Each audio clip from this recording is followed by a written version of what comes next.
Nandura jireenya taane keessan ture manni komuniidha iddoo ciisichaa sikkatu. Baatiriyaa barraan jedhamu kan jiraadhu ganda duwwaa tokko keessa jiraadha. Mana jigaa keessa jiraadha. Mana gandaatuun ta'ee mana ganda sabee keessa furadhee jiraadha. Mana biraa keessa jiraadha. Biyyi koo na yaadatee na dirbatee mana jigaa keessaa na baasee mana naa ijaaraa jiru. Kanaaf guddaa nan galateeffadha. Naasi torba wajjin jiraadha. Nama abbaan qabne ijoollee lamaanii guddisaa jirti. Hankoo immoo ijoollee afur turanii tokko na jalaa guddaamtee ijoollee kun sadii kan jiran naaf abbaa ijoollee kooti abbaan ijoollee koo qoraanfalatee kan inni jiraatu na jiraachisu. Fannee bulla sharaa furratti sharaa fannee ijoolleen koo sharaa fannee furratti dilibsi jalaa ijoollee gammachuu waaqa isiniif haa tolu jedha. Rabbi isiniif haa akkan isin na yaadattanii waaqa isinii na yaadatu jedha. Rabbi isiniif waaqa isiniif. Gaaf jireenyi isiniif haa ta'u. Mana jigaa keessaa ol na qabdanii iddoo immoo na tortorse keessaa na baastanii kanaaf galateeffadhaa amma gammadaan jira madinaa ijaaramaa jira. Kanaan durame akkuma sa'a jiddeenya galmi isaanii bokkuu fayyaatti ijaarame erga ijaarame mumalichi caccabaa keessa turre.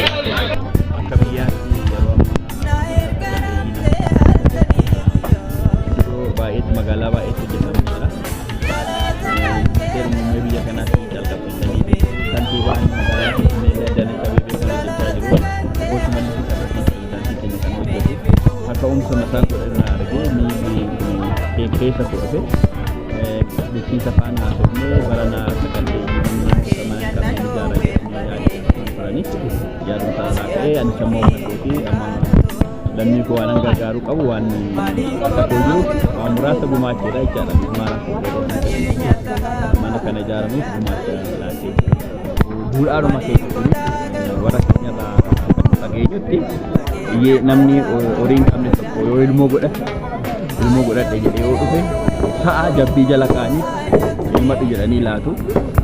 Isa midhaan facaafachuu hin dandeenye bara nama midhaan baasuu qabu sanyii yoo jedhe sanyiin dhoowwata Oromoon baasee sanyii gargaaree waan godha.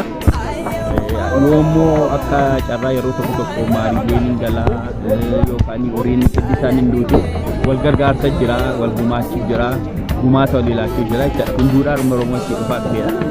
Lammaffaa immoo akkuma amantii kamii tokko wangeelaatti kennidha yoo kennite sii kennamaa kan jedhu jira. Waan argatan irraa kennuun dirqama lammummaati dirqama dhaloota hundee Oromooti akka amantii kiristaanaas musliimaas harmumtuu immoo kennuu waan argatan irraa kennuun jecha rabbiitti gocha rabbii waan ta'eef waan qaban irraa yoo kennan caala eebbifamu qalbiin isaaniillee gammadee bula ofii nyaatanii ofii duroomanii jiraatanii ollaa isaanii rakkatee yoo jiraate nama gammachiisu qalbiin isaanii hin gammadu jechaadha. Yoo biyyi quufa ta'e yoo ollaan rakkina keessaa ba'e namnillee gammadee jiraachuu danda'a malee qobaasaatti namni gammadee waan hin jiraanneef ani kennuu keessanis baay'ee gammadu kennuu keessan baay'ee buufattu qalbiin keessanillee baay'ee ciisa dhaloonni dhufillee isin argee waan gaarii hojjeta darbuun keessan waan hin oolleef waan gaarii hojjetaa darban jedha. Isaan jedhama bulchaa bulchiinsa aanaa Jimmaa yaarraa kana karaa mootummaa karaa paartii